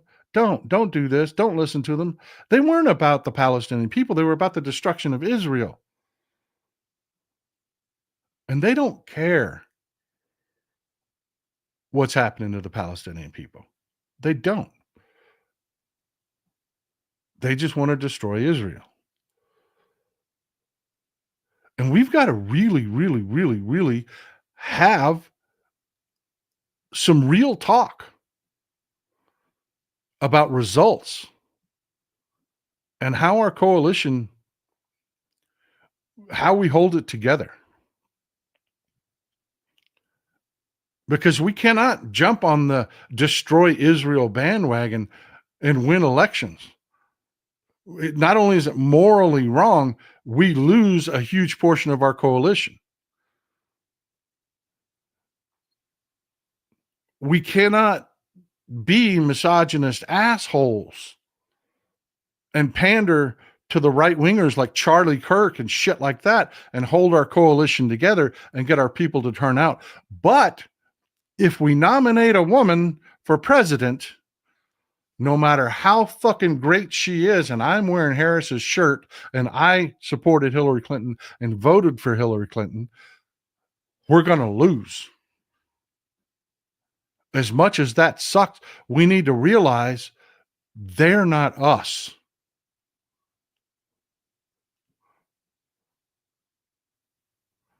They're not us. And there are people out there that are more than willing to say, fuck it all. This is okay. It's all right, all this shit is happening because I'm a purist. I feel good about myself because you're not living in Gaza.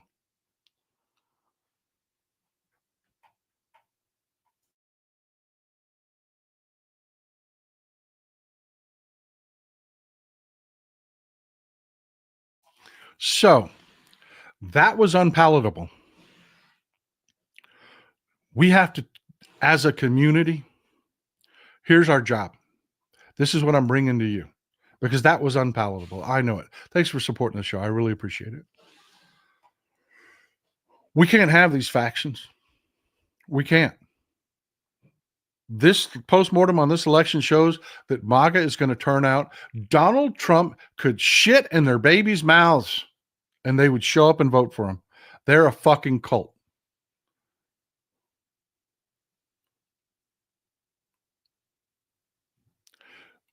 Going forward, we need to learn how to keep our coalition together. And how do we do that? What is the messaging? Because I'm going to tell you, I'm going to tell you, I screamed about, please don't do this. Please don't talk about not, teaching the Democrats a lesson. Please don't, you're not going to help the Palestinian people. And you didn't. That message fell on deaf ears because there were the purists out there.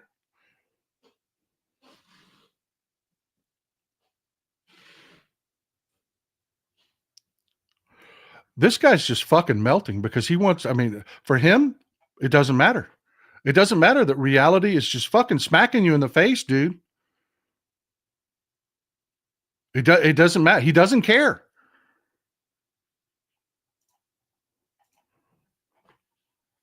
Jay Gillett, thanks for being here. Thanks for supporting the show. We can't have this factioning. We can't have the Jill Stein faction on the left. It was just fucking wrong. And there are people out there that would rather watch the Palestinians fucking die than admit they were wrong. And it's not just the Palestinians. We're different people. We will vote for women. We're not misogynists. We're not bigots. But we need to come to the understanding that America is not us. Not all of it anyways. And not even our entire coalition. So yeah, there's a lot of people out there that are more than happy to sit on social media and be purists and lose.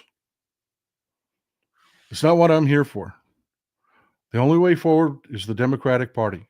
They're the only ones that have been fighting this shit with Medicaid. They're the only ones that have been fighting this shit on Medicare. They're the only ones that and you got people that think that, well, if we just elect a bunch of Mamdanis that we're going to win. No, we're not. No, we're not. Because you're making the same mistake we made in the last election, which is thinking that everyone is you and everything that excites you will excite them. And it won't. It won't. Now, I'm talking to one individual that's in the comments just losing his fucking mind right now. So, yeah, this isn't for entertainment. This isn't for we're a community here. This is the challenge. I'm putting it to you. I know what I want to do. I want to make electability a huge portion of our decision-making going forward. I do. Electability has to be just as important as hey, let's elect a woman, or hey, let's elect this person, or hey, let's elect that person, or this is great, or that policy is great. It's got to be, can we win? Because I would rather have 90% and be bored as fuck by Democrats than have what we're having go on today, where we're arguing about birthright citizenship. Because that's what those people that are the purists never acknowledge that they're doing to us. Ever. They never acknowledge that all of this shit is on them. Because the Republicans didn't change. They've always been these shitty people. We just need to be smart enough to coalesce together and win. Jocelyn, 9206, thanks for supporting the show. I appreciate you. I appreciate you.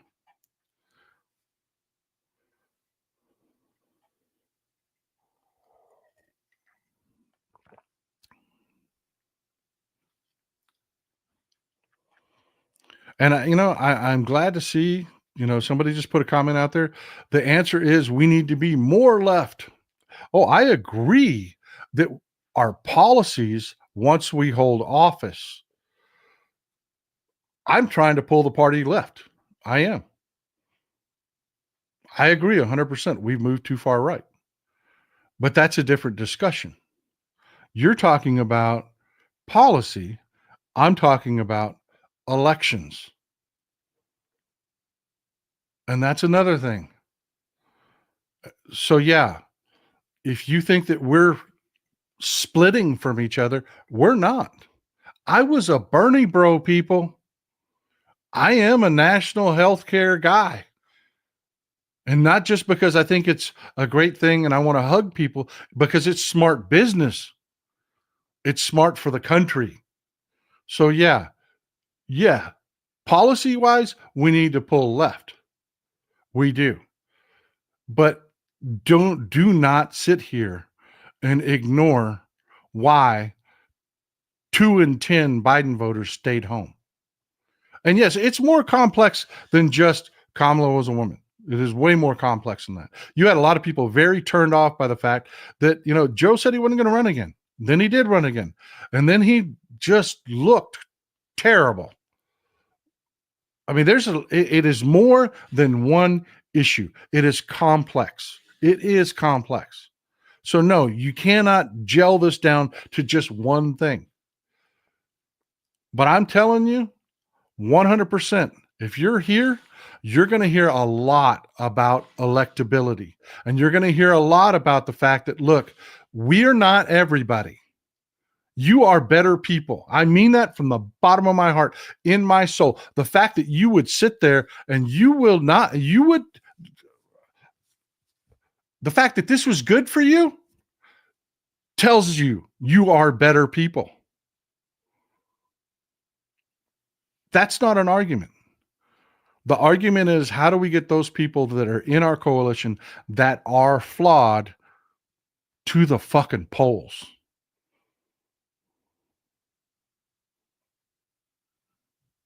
You follow me? You understand the assignment?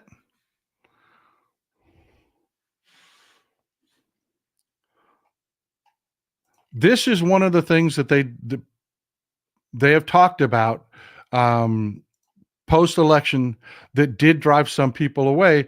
For those of you that are saying, oh, we need to be more left. No, one of the things that they found that went wrong with the election was they tied both Kamala Harris and Tim Walz's hands. The campaign was like, oh, we just need to be calm. They're so terrible. We just need to not piss anybody off. And we've got this. They were delusional. They were fucking delusional. Yeah, they need to be swinging out there. They do. But we need to not turn people off.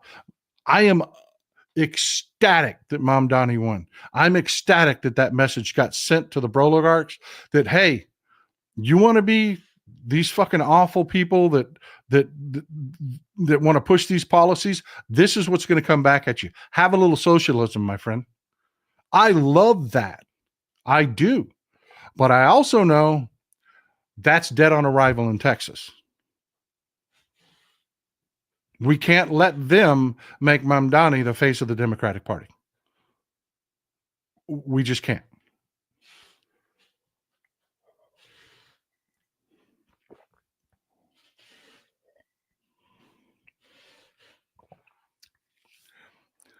This right here.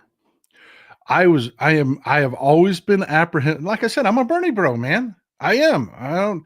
I supported Bernie till he lost New York, and then it became numerically impossible for him in reality, numerically impossible to beat Hillary Clinton. So I jumped on the Hillary Clinton train because I'm a ride or die Democrat. I supported her all the way. 100%.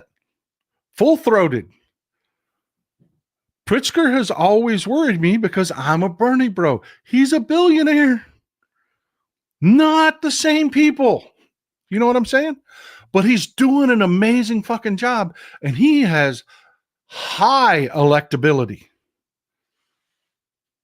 So yeah, if I can get 90% of what I want out of J.B. Pritzker or nothing out of another candidate, I'm going to be behind Pritzker. I am. You Pritzker people came at me when I said, hey, I'm not sure about Pritzker. Y'all really did. Y'all blew my emails up. And I will tell you, you're winning me over. You really are. Exactly. If we don't win, shit don't change.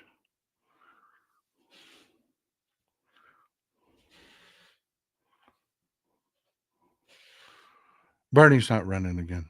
If he does, he's an idiot. He won't get 5%. He is too old, and he's taken too many L's. Yeah.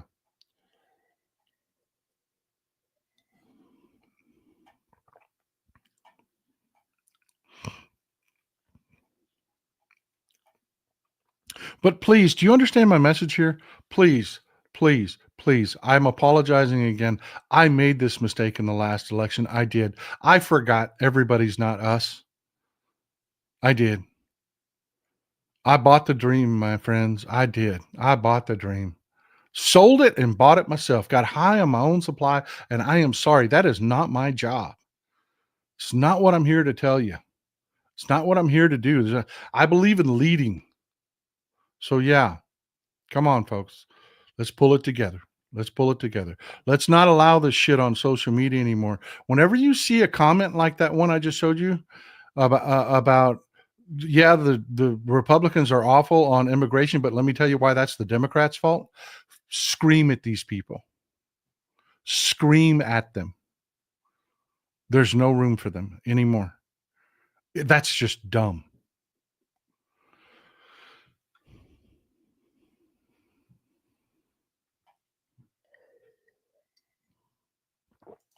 See, Alex Winter, I understand your comment here. I understand your sentiment. Bernie never should have ran. He did the same thing Jill Stein does, except he should have had the courage to do it within his own indie party. I didn't mind him running as a Democrat. Like I said, I'm trying to pull the Democratic Party left. I saw that as a good thing. Where Bernie lost me forever, while we agree on policies, and I will never support Bernie in any run again, was what he did after it became numerically impossible for him to win. At that point, you do what's good for the country. And he was too pure. He's out there running his mouth today, shit-talking Democrats. I'm sorry. I can't support that.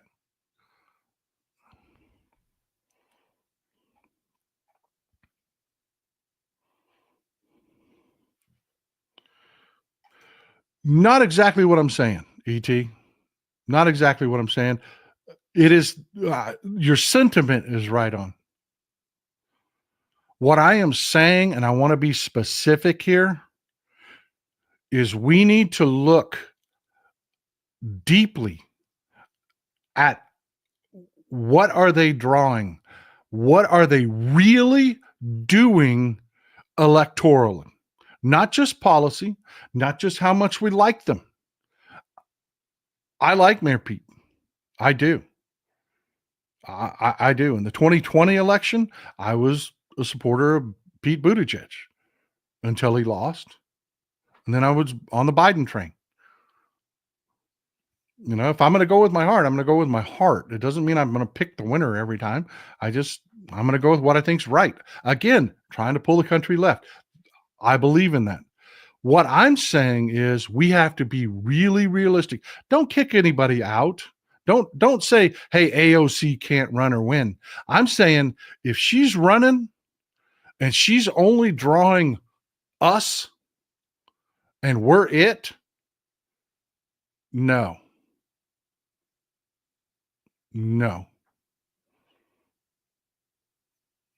That's what I'm saying. Don't prejudge. Don't say anybody can't win. That's just untrue.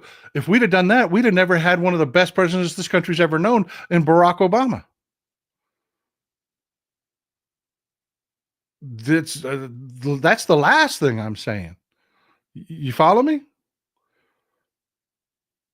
If it looks like they can win, yeah, 100%. 100%. But electability has to be in our decision making. The president and his administration have no empathy, which makes this even more complex. It should make it easier on our side. But the purists are making it difficult. They're making it difficult.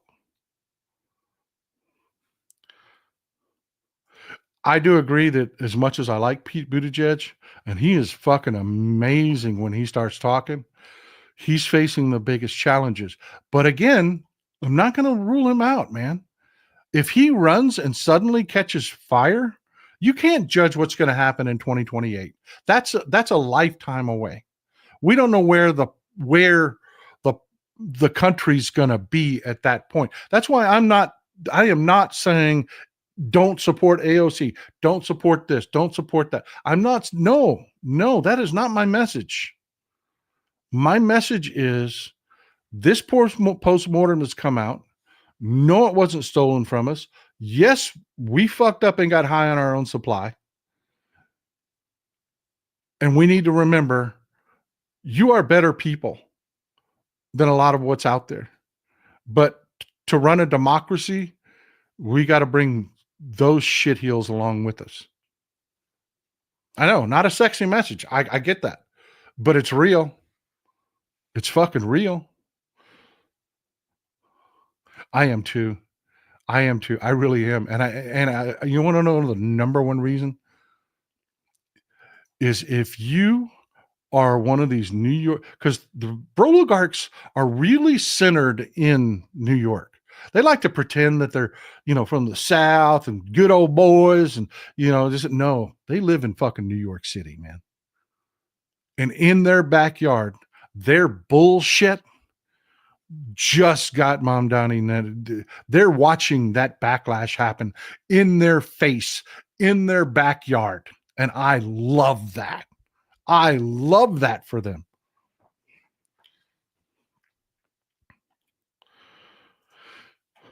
Just like I won't say no AOC or no anybody else, I'm not going to say no Newsom. If he comes out like a house of fire, raises a ton of money, and he's good on 90% of what I want him to do, and he can win, and he looks like he's going to win, and things are moving the right direction, you better fucking believe I'm going to be on the Newsom train. I am. I am about saving this country. The Republicans have told us what they wanted to do. They've told us what they're all about. Time to acknowledge that. Time to acknowledge that. Well, look, folks, we are way long, and I do apologize for going so long today. For you folks coming in to watch the show not live, thanks for toughing it out. I appreciate it. Don't forget to look at the chat. You can see what this is a community here, and you can see what the people are saying. You can see what I'm responding to. The button's down there. You can hit it. Hit the like button, hit the subscribe button. Thank you for all the support. I am truly, truly grateful. And thank you again for the coffee. I am not kidding when I tell you I haven't bought coffee in probably 6 months. You people have kept me rolling in coffee. And that is so damn generous. I am telling you, I am truly grateful. I am. Carl Rossi, ICE website tabulations show deportations going back more than a decade. Biden administration has way better numbers than now. This is theater.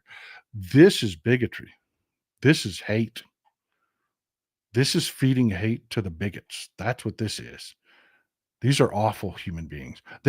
And y'all saw that Stephen Miller came out that he's invested in these companies that are making money off these deportations, these private Palantir and the documentation tracking and all of the stuff that Palantir, the South African shit gibbons are making money off of this. I told you this was about making money.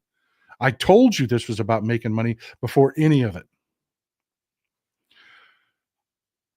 On that note, enjoy some Texas cities at night.